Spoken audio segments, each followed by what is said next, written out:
boa noite aí a todo mundo que nos escuta, quem está presente, quem está vendo no canal do YouTube. Estamos aqui mais uma vez para debater questões sobre fé e ciência, esse assunto muito interessante, aí que sempre me atraiu, como o universo funciona, né, em consonância com a nossa fé em Cristo. É fundamental saber dessas questões, porque a gente vive, infelizmente, num país que glorifica a ignorância, e o cristianismo histórico e clássico sempre nos estimulou, bem como a escritura nos estimulou a aquisição do conhecimento para a glória de Deus, né? Até porque ele mesmo disse: amarás ao Senhor teu Deus com todo o teu entendimento, né? O entendimento ali é a inteligência. A gente vai tratar desse assunto aqui bem interessante, que é ciência e fé cristã, né? O equilíbrio entre cientificismo e anticientificismo, né? A gente vai ver o que significam esses dois termos aqui e vamos entender qual é o ponto de equilíbrio que a gente tem que ter entre um e outro, né? Cientificismo, de forma bem objetiva, é a colocação da ciência, né, dos postulados e descobertas da ciência como absoluto, né? Sempre aceito. A ciência, ela é a senhora de tudo, né? As afirmações da ciência são absolutas e inquestionáveis, né? Nesse sentido. E o anticientificismo é o oposto do cientificismo. Enquanto o cientificismo coloca a ciência de forma exagerada como a senhora da razão, o anticientificismo não aceita nada que venha de fonte científica, ok? Então a gente vai ver o ponto de equilíbrio entre esses dois termos, né? Até porque a escritura ela nos estimula a permanecermos sempre num ponto de equilíbrio, né? Sejam equilibrados em tudo, conforme Paulo diz lá para Timóteo, né? Dizendo para os jovens serem equilibrados em tudo, ok? Então, o esboço é esse daqui. Primeiro a gente vai ver o que é ciência, né? A gente fala tanto de ciência, mas o que é ciência? Por mais que a gente já saiba, né? O que é cientificismo, mais detalhadamente, e o que é anticientificismo. Aí a gente vai procurar o ponto de equilíbrio entre esses dois conceitos. Vamos tratar um pouco aqui sobre os cientistas criacionistas do passado e também o que é o criacionismo, né? Que também esse debate está bem em voga nos nossos dias aí, ok?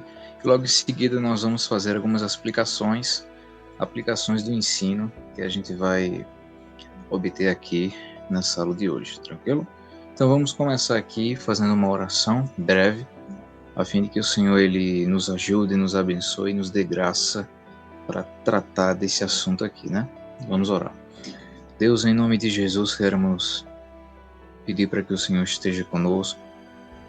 Queremos rogar, Deus, em nome de Jesus, para que a Tua presença ela nos acompanhe a cada frase dita aqui, que eu possa ser usado para a glória do Teu nome.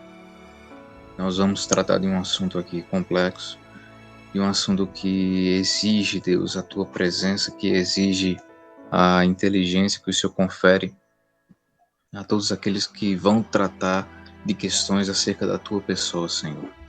Então esteja conosco nesse estudo, abençoa as pessoas aqui presentes e abençoa as pessoas que estão observando esse estudo, Deus, através do canal Ciência e Cristianismo. Em nome de Jesus, agradecemos, sabendo da resposta positiva, de acordo com a Tua misericórdia, Senhor, não porque nós merecemos. Oramos desde já e te agradecemos. Amém. Ok, então eu queria pedir também que para quem está assistindo essa aula que se inscreva no canal, que compartilhe esse vídeo, que deixe um like, porque isso ajuda na recomendação do vídeo. E o algoritmo do YouTube só entende que você gostou do vídeo quando você realmente deixa o like, não somente a visualização, né? Então vamos iniciar aqui com a questão do conceito de ciência. Então vamos iniciar. Tal pergunta precisa ser respondida, visto que em nossos dias o que há é um conluio, ou seja, é um complô, é uma reunião contra a Bíblia e contra Deus nas academias mundiais de forma geral. por aqueles, por aqueles que têm um comprometimento filosófico com o humanismo de nossos dias. Então, é fundamental saber, pessoal, o que é o método científico, porque muitas pessoas aí alegam, né, professores de universidade, de escolas públicas, alegam aquilo que eles afirmam é ciência, né, mas na verdade não tem como base uma apuração científica de acordo com um método científico fiel, né? Inclusive, muitas dessas alegações têm base filosófica humanista, entendeu? Stephen Hawking, de acordo com Norman Geisler, ele tinha um comprometimento filosófico e isso ele mostra, né, através de diversas passagens de discussões que Stephen Hawking teve com outros cientistas, outras pessoas eruditas, extremamente conhecedoras da ciência. E ele resolutamente ele negava certas verdades e dizia: não, isso daqui eu não aceito. Né? E não aceitava justamente porque ele tinha um comprometimento filosófico com o humanismo. Né? Ele tinha esse acordo fechado com o humanismo, certo? E ele, sem problema nenhum, ele negava certas verdades científicas, né?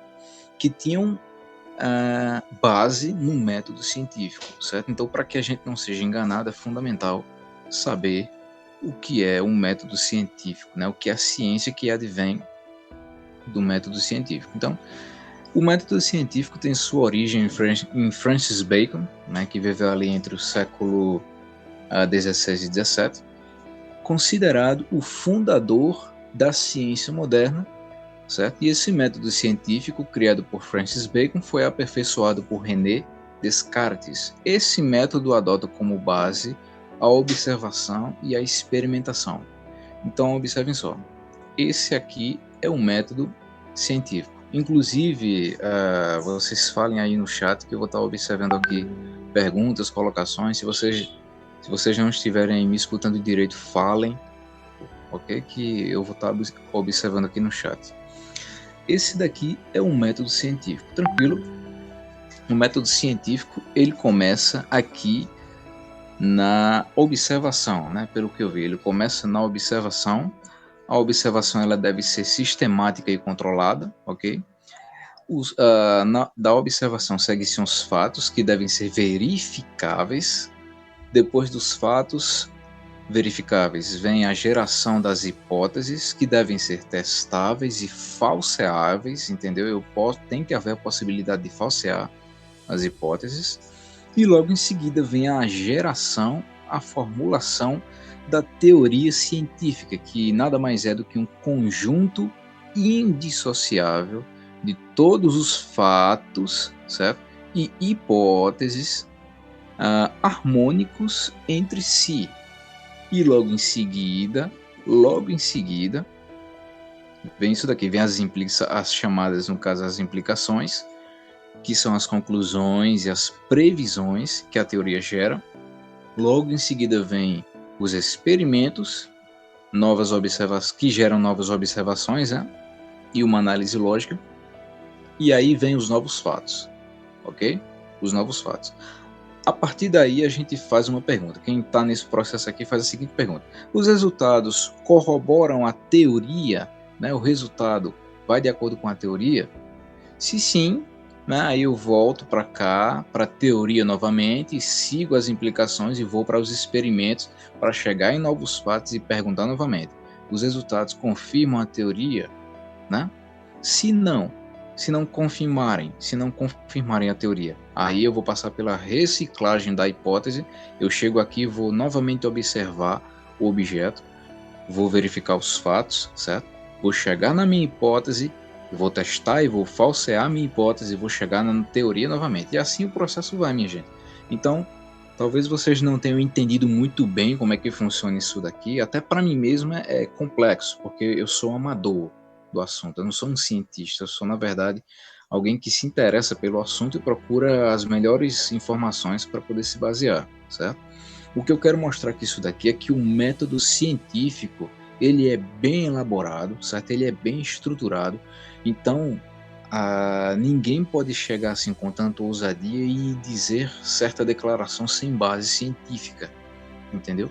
Então a gente encontra muito isso hoje em dia na questão das universidades, né? Muita gente quer colocar em xeque as verdades da ciência porque elas aparentam religião, né? Como alguns físicos já disseram, não, eu não aceito muito bem esse fato aqui porque ele tem cara de religião, né? Porque a implicação científica ela tem repercussão no cristianismo, né? Tem repercussão na religião. Então, só porque ele possui essa implicação religiosa quer dizer que eu não posso aceitar?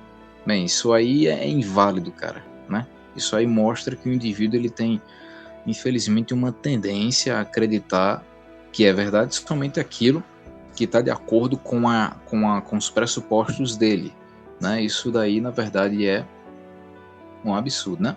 Exatamente, mano. Deve ser checado várias vezes e várias vezes, entendeu? A ciência, Luan, ela trabalha justamente na base do questionamento, nunca do absoluto. A verdadeira ciência ela já vai questionando, entendeu? Já vai questionando algo para descobrir o que aquele algo é ou como ele funciona, certo? Então, a ciência é o produto de um processo cíclico constante que envolve a observação de fenômenos e a experimentação dos mesmos, a fim de comprovar através do resultado, das constantes verificáveis, sua legitimidade. Então, o objetivo é verificar a legitimidade, certo? É verificar a legitimidade de um postulado, de uma teoria que advém de todo esse processo aqui, ok? Então, minha gente, quando alguém chega para você afirmando uma verdade científica, e você pergunta, isso aí realmente tem base científica, passou pelo método científico da observação, da experimentação e tudo mais? E a partir daqui, minha gente, eu queria destacar o fato de que Adalto Lourenço ele vai destacar que a teoria da evolução não chega nem sequer a ser hipótese. O pessoal chama de teoria, certo?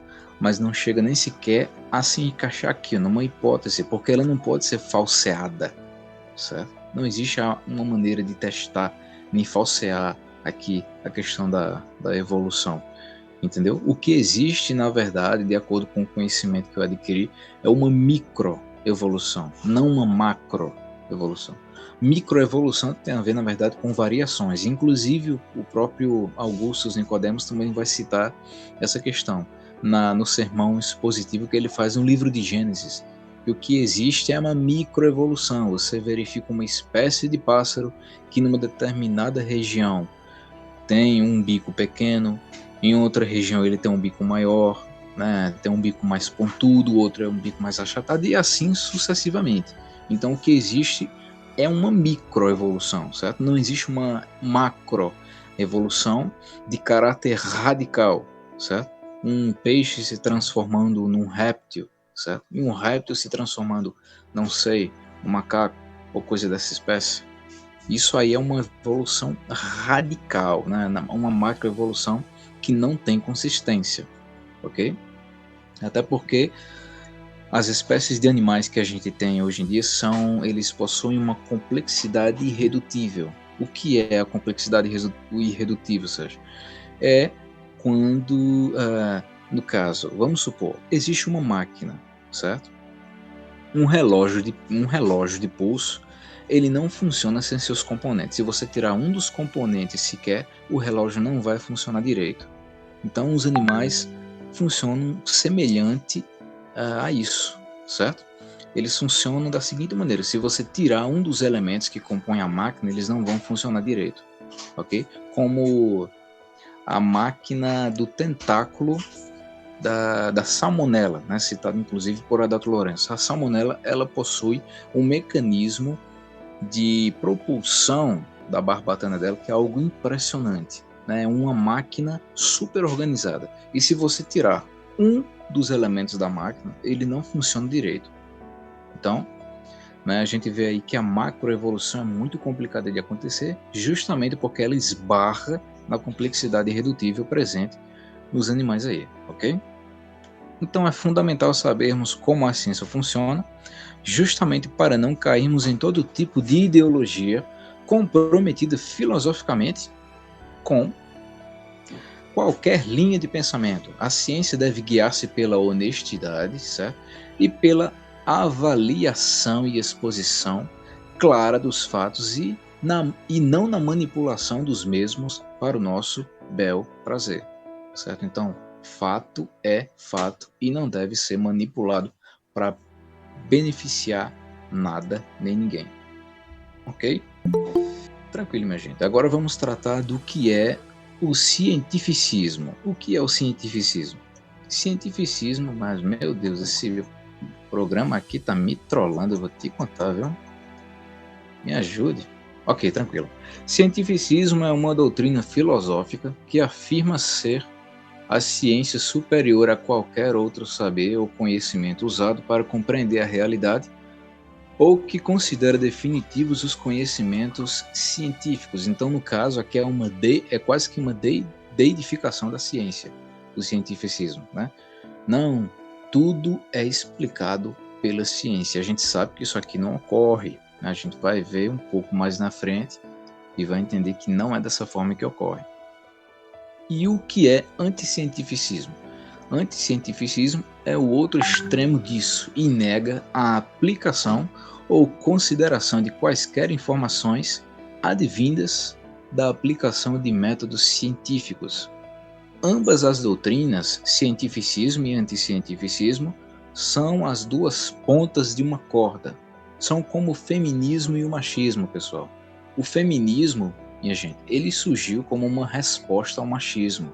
O machismo é uma ideologia extrema que atribui à mulher um valor baixo que ela não tem, né? Quando na verdade ela é imagem e semelhança de Deus tanto quanto o homem ok? O que muda no caso é o gênero.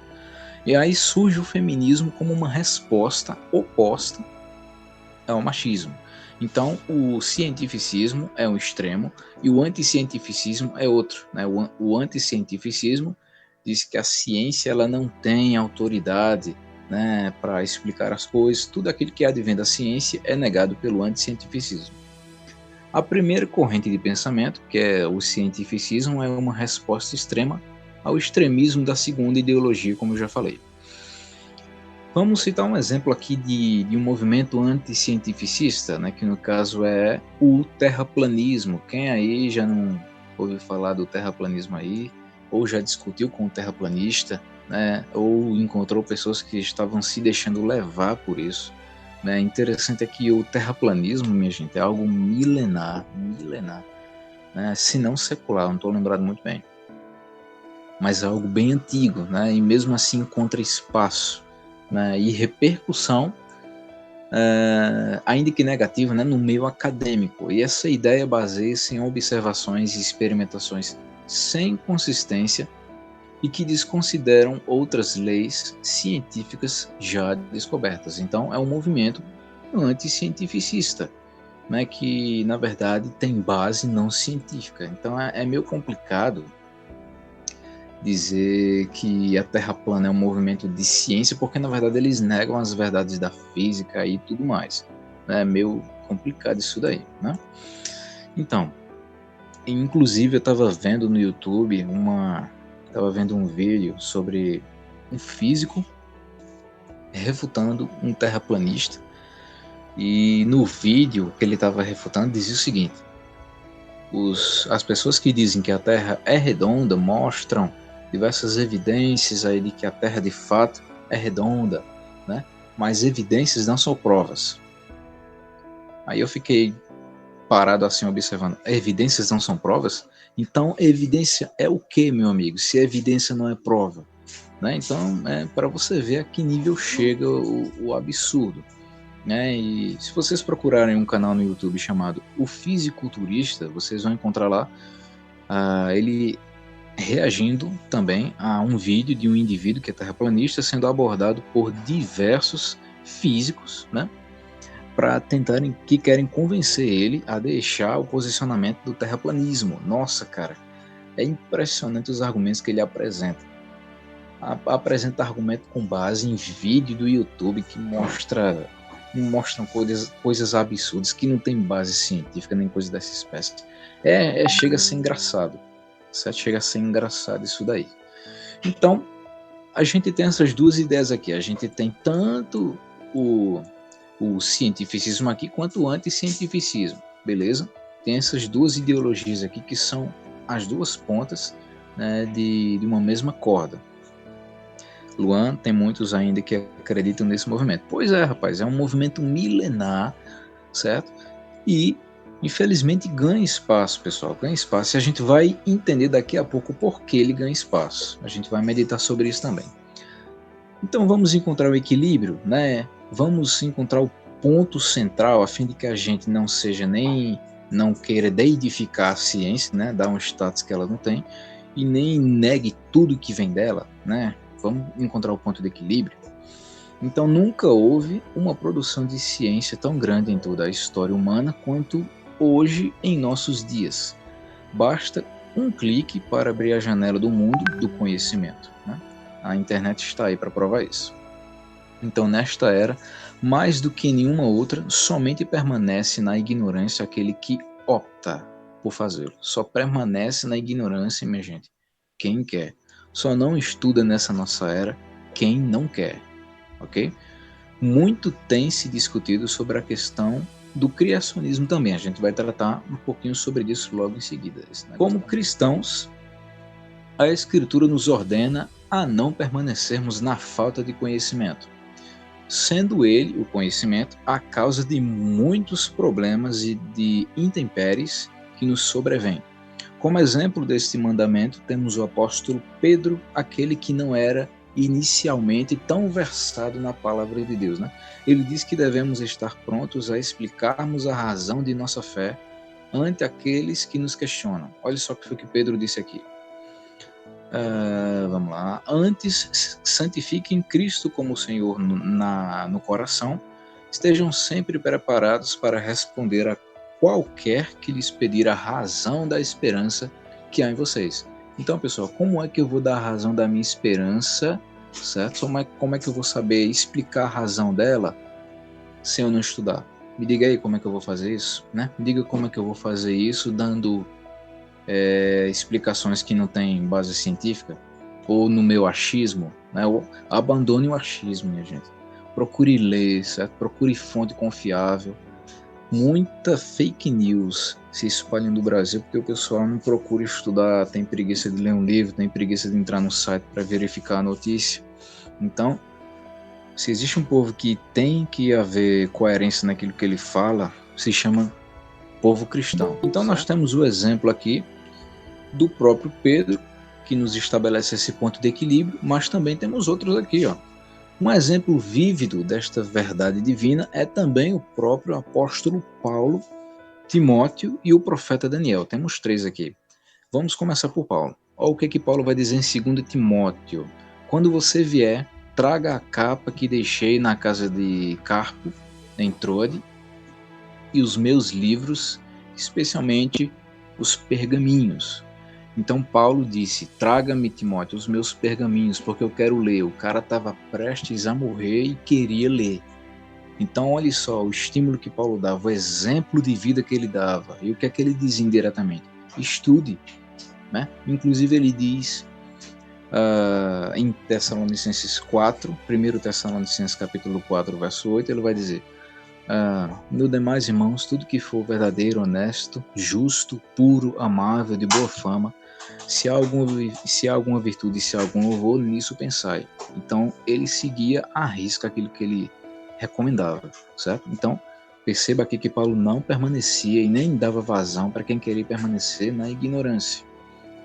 E Timóteo foi exortado por Paulo a ser alguém que maneje corretamente a palavra da verdade. Olha só, procure apresentar-se a Deus aprovado, como obreiro que não tem do que se envergonhar, que maneja corretamente a palavra da verdade. Podem comentar qualquer coisa aí no chat, certo? Se eu estiver muito rápido ou muito devagar, podem dizer aí, ok? Então ele diz isso aqui em 2 Timóteo 2,15, ok? Então a palavra corretamente, que é citada no texto aí, minha gente, aqui tem o sentido de lidar corretamente, habilmente. Agora me responda, né? Como é que eu vou lidar com algo habilmente, com habilidade, se eu não conhecer? E lembre-se que Paulo, ele comumente ele atribuía a metáfora da espada à palavra de Deus. Então ele comparava a palavra de Deus a uma espada. E como é que eu vou manejar uma espada? Olha aqui, ó, sem saber das medidas da espada, como é que eu vou manejar uma espada sem saber onde é que eu posso usar, certo? Como é que eu vou manejar uma espada bem, sem saber o peso dela? A palavra de Deus se aplica da mesma forma. Como é que eu vou falar da palavra de Deus, certo? Vou estudar a palavra de Deus, vou explicar a razão da minha fé se eu não conheço, minha gente. Entendeu? Então, a Bíblia deixa claro que o cristão deve adquirir conhecimento, sim, e isso para a glória de Deus, né? Então, por último, temos Daniel, que foi achado juntamente com seus patrícios mais sábios do que os natos da própria Babilônia. Então Daniel foi encontrado mais sábio do que os próprios babilônios. Que humilhação, né? O rei lhes fez perguntas sobre assuntos nos quais se exigia sabedoria e conhecimento e descobriu que eram 10 vezes mais sábios do que todos os magos e encantadores de todo o seu reino. Então olha só, foi encontrado 10 vezes, minha gente, 10 vezes, faz ideia do que é isso, ser encontrado 10 vezes mais sábio do que os próprios patriotas, os sábios patriotas, do que os próprios babilônios. Então pessoal, Daniel também é um exemplo vivo de aquisição de conhecimento. E com certeza ele entendia de geografia, entendia da história da Babilônia, entendia de matemática, certo? Não pense que é assunto de outro mundo, não. Ok? É disso mesmo. Então estude, meu filho. Estude matemática, estude ciência, estude história, estude geografia, estude filosofia, estude, enfim, aquilo que você puder estudar para glorificar a Deus, estude. Porque Deus ele é glorificado em nosso conhecimento. Deus ele não é honrado com nossa ignorância, de jeito e maneira. Ok? Então ignorância não glorifica a Deus. Eu estou falando aqui da ignorância resoluta. Estou falando do indivíduo que tem preguiça de estudar. Eu não estou falando do indivíduo que não tem desenvoltura. Entendeu? Naquele indivíduo, Sérgio, mas eu não tenho essa facilidade que você tem de estudar, eu não tenho essa facilidade que você tem de explicar o texto. Por isso que eu estou aqui nesse vídeo para explicar para você, entendeu? Por isso que Deus ele designou pessoas para poder deixar esse conhecimento para quem não tem essa capacidade, certo? É a questão aí da desenvoltura dos dons que Deus ele concedeu para a gente, certo? Para que o corpo de Cristo esteja bem aparelhado, certo? Além disso, só podemos adorar a Deus de maneira correta através do conhecimento correto sobre Ele, o qual vem da Escritura Sagrada, né? Olha só, João 4:24, né? A ocasião em que Jesus fala com a mulher samaritana. Deus é Espírito e é necessário que os seus adoradores o adorem em espírito e em verdade. O destaque vai para essa palavra aqui, ó, verdade. Verdade aqui é interpretado como o conhecimento correto de Deus, ok? Eu não posso adorar a Deus da maneira certa se eu não o conheço. Como é que eu vou conversar com alguém da maneira certa se eu não o conheço? Né? Prestar o culto da maneira correta se eu não conheço, ok? E como veremos adiante, esse direcionamento que Cristo deu aqui é produto do exame minucioso do livro das palavras de Deus, que no caso é a Bíblia, e do livro das obras de Deus, que é a criação. Portanto, devemos ser o povo que mais usufrui e pratica ofícios ligados à ciência neste mundo. Por quê? Porque foi o nosso Pai que criou para a glória do seu nome. Todo esse vasto universo foi criado por Deus a fim de que a gente pudesse usufruir dele. Por isso que a gente tem que ser o povo que mais usufrui das benesses desse mundo, como diz Augusto Nicodemos, né? Ciência, artes, gastronomia, medicina, certo? A gente tem que ser o povo que mais usufrui disso, porque Deus criou isso tudo a fim de que a gente pudesse analisar e, estupefato, ficar glorificando o nome dele diante da majestade da criação dele, né? Ele é o artista principal desta obra-prima e nos estabeleceu como sua plateia. Deus é o artista e ele nos criou como plateia que admira, né? Estupefata a complexidade da criação, como eu falei, pelas descobertas que faz através de estudos científicos. Existem aqueles, eu vou abordar um ponto interessante agora, existem aqueles que alegam, até mesmo com um álibi, em alguns casos, sobre o fato da letra matar, fazendo referência ao que Paulo falou em 2 Coríntios 3,6. Olha só. Ele nos capacitou para sermos ministros de uma nova aliança, não da letra, mas do Espírito, pois a letra mata, mas o Espírito vivifica. Quem nunca escutou aí em toda essa história de cristianismo alguém afirmando a questão desse texto aqui, né? Dizendo que, nossa, mas a letra mata, cuidado. A letra mata, cuidado para não estudar demais, né? Porque senão você vai esfriar espiritualmente. Primeiro, Paulo não está falando, não tem nada a ver com aquisição de conhecimento, certo? Não tem nada a ver. Paulo não está falando da questão da muita leitura esfriar, causar mornidão espiritual ou frieza. O que ele está tratando aí é das duas alianças, certo? A aliança de Moisés, que é baseada na letra da lei, ela mata, ok? E a aliança que Cristo estabeleceu, que tem como base a operação, uma das bases, a operação do Espírito Santo no coração do homem, regenerando e gerando vida, vivifica. É disso que ele está tratando nessa passagem, ok? Não tem nada a ver. O que a gente precisa fazer, na verdade, para equilibrar isso daqui, é orar e labutar, como diz Calvino. Orare et labutare. A gente precisa equilibrar a questão da luz na mente e o fogo no coração, como diz determinado teólogo, que eu não me recordo o nome, né? Se o pastor Átila puder colocar, aí eu vou até agradecer. Luz na mente e fogo no coração, né? É isso que a gente precisa ter, ok? Então a gente precisa fazer isso, labutar, batalhar, estudar, ler, porque Deus ele não vai fazer isso por nós, minha gente.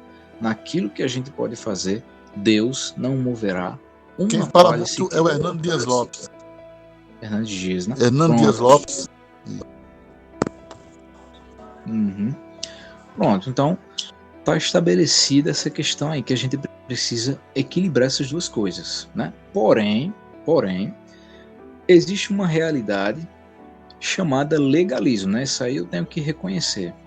Pronto, Jonathan Edwards, frase dele, né?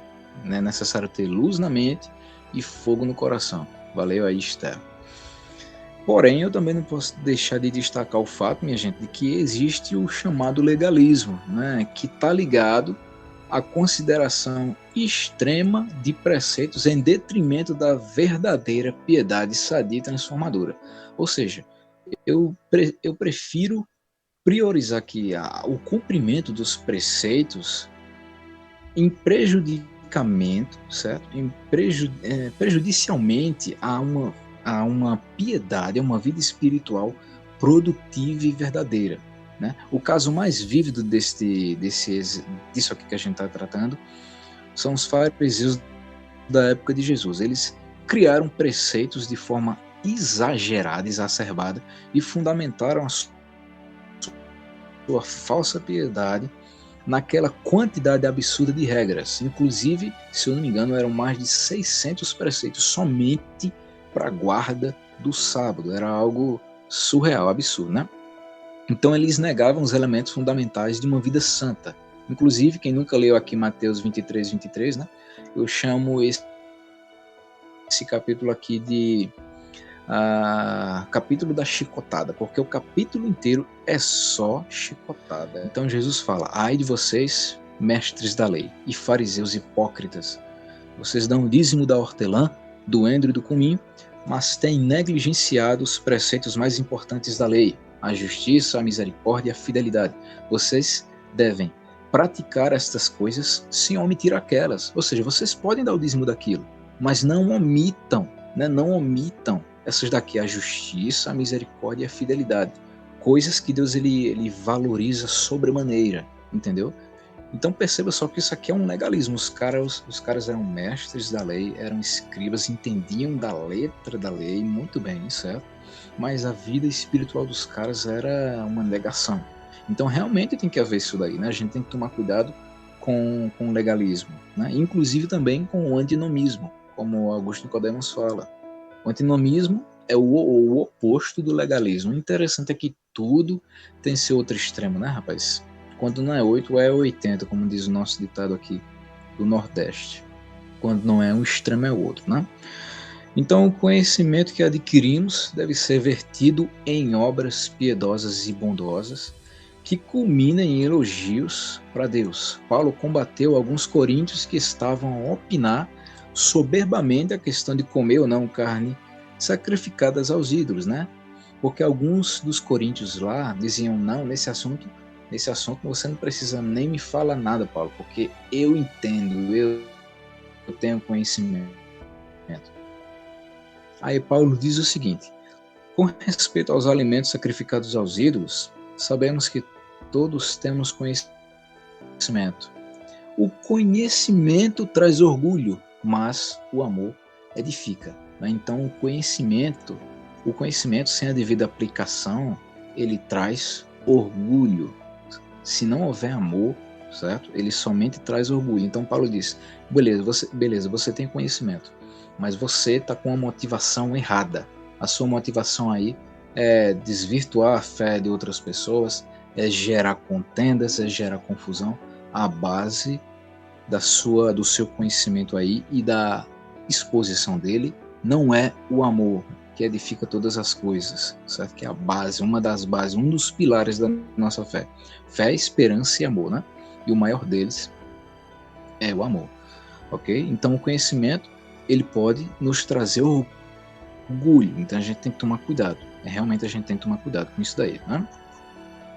Continuando, queria falar um pouquinho aqui sobre essa questão dos dois livros que Deus deixa para a gente conhecer quem Ele é. Existem dois livros, de acordo com Adalto Lourenço.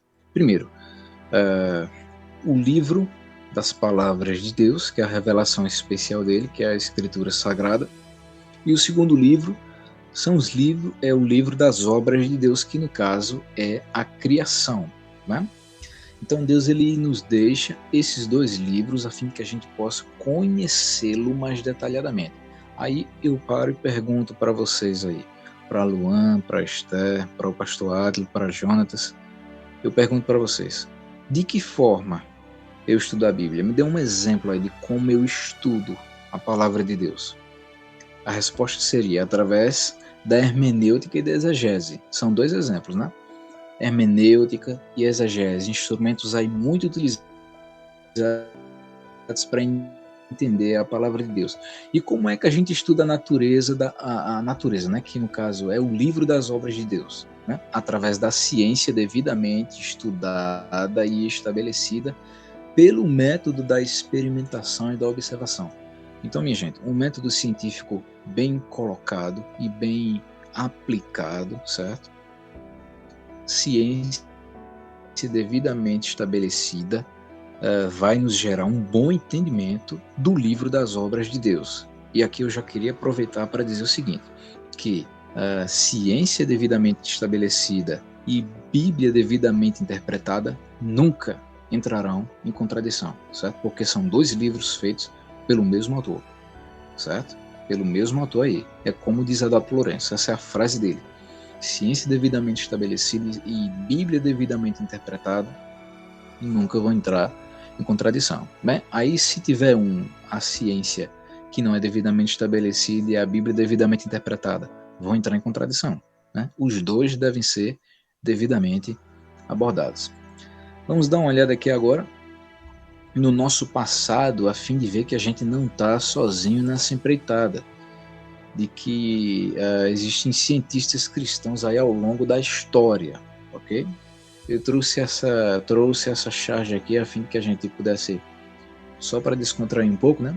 Percebam aqui que existem diversos cientistas aí da nossa história, como Francis Bacon, Johannes Kepler, Sir Isaac Newton, Louis Pasteur e outros aí. Aí chega nos nossos dias aqui, eu e você com a Bíblia debaixo do braço. Aí chega um senhorzinho da igreja e diz: crentes na Bíblia não podem ser cientistas, né? Quando a gente na verdade tem todo esse amplo leque de cientistas aqui, que inclusive trazem a Bíblia debaixo do braço aqui também. Entendeu? Levavam em consideração a questão da existência divina, da existência de Deus. Inclusive isso vale também para o seu professor de universidade, certo? Que diz que religião, né, cristianismo e ciência não se relacionam. Totalmente errado. Se relacionam, sim, ok? Porque a religião também é um campo de estudo, certo? A religião é um campo de estudo e ela deve ser relacionada assim, porque é um fenômeno que nem mesmo a ciência sabe explicar. É até uma questão que vai contra o cientificismo, que diz que a ciência tem resposta para tudo, certo? Então me explique como um morto ressuscita, né? Me explique como é que alguém morto ressuscita, me explique como é que alguém que era aleijado começa a andar, me explique como alguém que era cego enxerga, né? Me explique como alguém que tem um membro amputado tem a dor do membro fantasma, né? Se ela perdeu o membro, como é que ela ainda se sente o membro? Né? A ciência não explica essas coisas, né? Nem sequer a depressão é explicada de forma tão clara, né? De tão complexo que o cérebro humano é. Então a ciência não explica tudo, ok? Continuando, o que é criacionismo? A fim de que a gente tenha uma ideia clara do que é criacionismo, né? O debate está bem em voga nos nossos dias. Aí, provavelmente muitos de vocês já sabem, mas eu quero só recapitular. Existem 3 tipos de criacionismo. Primeiro, o científico, o religioso e o bíblico. O científico ele não trabalha com pressuposições religiosas e possui implicações religiosas, ou seja, esse daqui não tem nada a ver com religião, nem com Bíblia, ok? Aqui o criacionismo científico não se ocupa em provar a existência de Deus ou coisa dessa espécie. O que ele quer, na verdade, é mostrar que o universo e a complexidade que nele existem não foram gerados de processos naturais, ok? Mas ele possui implicações religiosas, né? As descobertas que a gente tem hoje aí mostram que as religiões têm razão em alguns pontos, né? Adalto Lourenço vai citar um exemplo do átomo, né? O átomo ele não, quando você insere energia num átomo, ele muda de lugar de forma, como é que eu posso dizer, completa. Ou ele vai para um lugar ou ele vai para o outro. Ele nunca fica na intermediária, né? Existe uma religião hinduísta, se eu não me engano é hinduísta, que ela diz que ou você é uma coisa ou você é outra, né? A religião hinduísta que trabalha com castas, ou você é uma coisa ou você é outra. Olha aí a implicação religiosa, né? Outra implicação religiosa, a descoberta da Pangeia, né? O continente único, a teoria da Pangeia. Aí.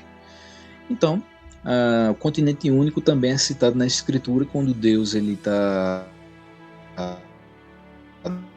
no ato da criação, ele diz: separem-se as águas e apareça a porção seca. A porção seca, não são as porções, é a porção, né? Então, a Bíblia também cita a existência de um continente único nos primórdios do planeta Terra. O criacionismo religioso, ele trabalha com pressuposições religiosas e não possui implicações científicas. Aqui está mais ligado à questão das mitologias, né?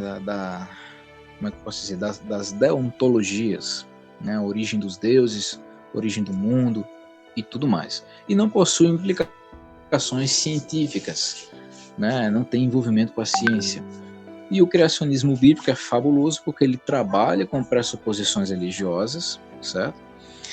E ele possui implicações científicas reais. Né? Isso aqui é muito interessante. Então, por isso que o criacionismo bíblico é diferente dos demais, porque ele trabalha com as pressuposições religiosas e possui implicações científicas. Ele tem repercussão na ciência.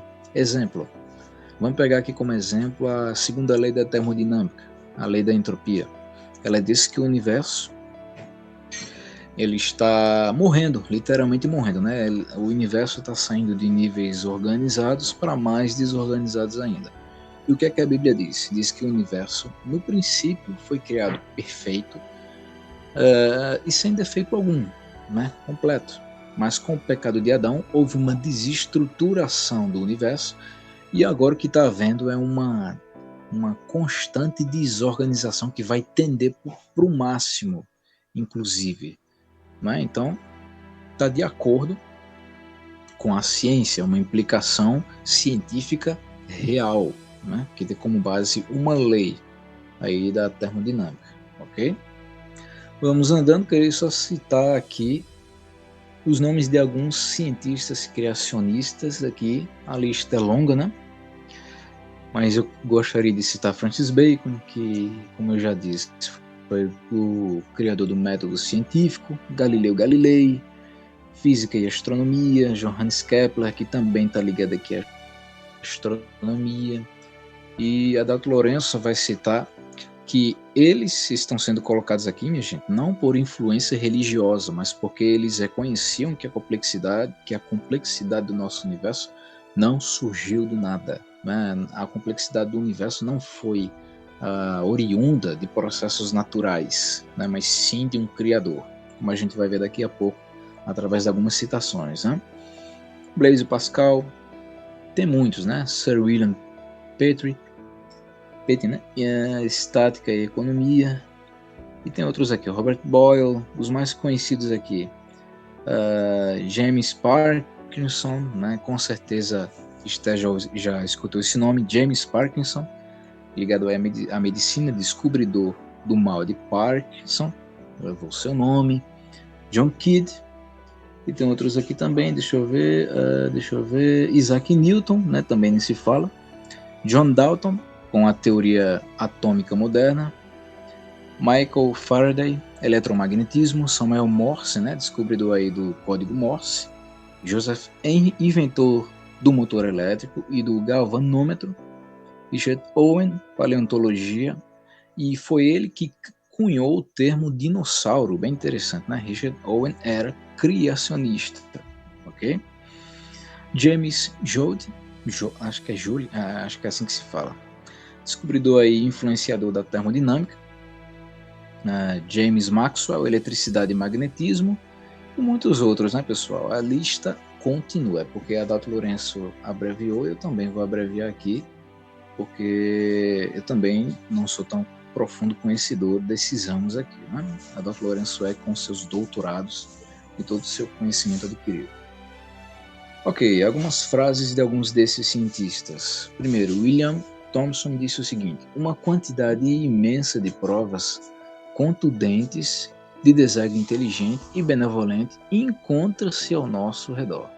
Foi isso que ele disse. Interessante é que a gente não escuta isso, né? Arthur Compton diz o seguinte: para mim, fé começa com a compreensão de que uma inteligência suprema trouxe o universo à existência e criou o homem, né? Não é difícil para mim ter esta fé, pois um universo organizado e inteligente testifica a favor da maior afirmação jamais pronunciada: no princípio criou Deus. Outra frase, né? E temos por último a frase de Henry Mergenot, e ele diz o seguinte: só há uma resposta convincente para explicar a enorme complexidade e as leis do universo: a criação por um Deus onisciente e onipotente. Esse cara aqui, ele é autor desse livro aqui, Cosmos, Bios e Theos, cujo texto foi produzido por 60 cientistas de todo o mundo, inclusive 24 desses 60 ganharam o prêmio Nobel, minha gente. Então quem está falando aqui não é Sérgio, que estuda por hobby, que estuda ciência por hobby, ok? Estou falando de um cara, de caras aqui, de pessoas que são devidamente estudiosos, certo? Tem suas formações aí, os caras são crânios e ganharam prêmios Nobel, né, no caso. Então não é qualquer pessoa. Vocês estão entendendo aí? Então isso serve aqui para que a gente observe que a gente não está sozinho, pessoal. Se a gente é louco a ponto de dizer que o universo universo foi criado por um design inteligente, o design inteligente é algo que é necessário para que a gente entenda o universo de forma coerente, você não está sozinho não. Tem outros loucos do passado que nos acompanham, né? Então, algumas aplicações, né, já que a gente já está se aproximando do final aí. Quais são as aplicações que eu elenquei?